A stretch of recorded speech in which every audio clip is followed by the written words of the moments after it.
আসসালামু আলাইকুম বন্ধুরা, আশা করছি আপনারা সকলেই ভালো আছেন।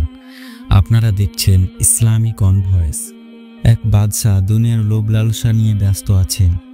এক রাত্রে বাদশাহ স্বপ্নে দেখেন বিরাট একটা বাঘ তাকে তাড়াইতেছে।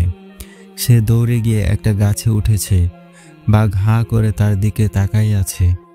এর মধ্যে একটা সাদা ইঁদুর এসে গাছের গোড়াটা কতটুকু কেটে দিল। এরপর আর একটা কালো ইঁদুর এসে ওই গাছের গোড়াটা আরো কতটুকু কেটে দিল। এভাবে সাদা ইঁদুর যায়, কালো ইঁদুর আসে, কালো ইঁদুর যায়, সাদা ইঁদুর আসে।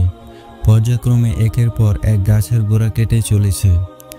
নিচের দিকে চেয়ে দেখে একটা গর্ত, তার মধ্যে আগুন জ্বলছে আর সাপ বিচ্ছু গিজ গিজ করতেছে। উপরের দিকে তাকিয়ে দেখে একটা মধুর ভান্ডার বা মৌচাক, ওই মৌচাক থেকে মধু পড়তেছে আর বাদশা জিহ্বা পেতে ওই মধু খাইতেছে। তার স্বপ্ন ভেঙে গেল। সকালবেলা তিনি রাজদরবারে বসে বলতে লাগলেন, আমি আজ রাত্রে ভয়ানক একটা স্বপ্ন দেখেছি। তোমরা কেউ এই স্বপ্নের ব্যাখ্যা দিতে পারবে নাকি? কেউ পারল না। এই মজলিসের কোথায় ছিল এক ওলি। তিনি বললেন, জাহাপানা, আমি আপনার স্বপ্নের ব্যাখ্যা দিচ্ছি। ওই যে বাঘটা, তা হলো আপনার মউত, আর ওই গাছটা হলো আপনার হায়াত। আপনি মউতের ভয়ে হায়াতের কাছে উঠেছিলেন। আর সাদা ইঁদুর হলো দিন, কালো ইঁদুর হলো রাত। দিনে কতটুকু হায়াত কাটে, আবার রাত্রে কতটুকু হায়াত কাটে, এভাবে কাটা শেষ হয়ে গেলে ওই মউত আপনাকে ধরবে।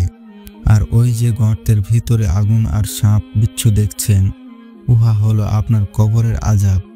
আর উপরে যে মৌচাক দেখেছেন, আর আপনি এত বিপদ দেখেও মধু খেয়েছেন, তা হলো আপনার দুনিয়ার লোভ লালসতা।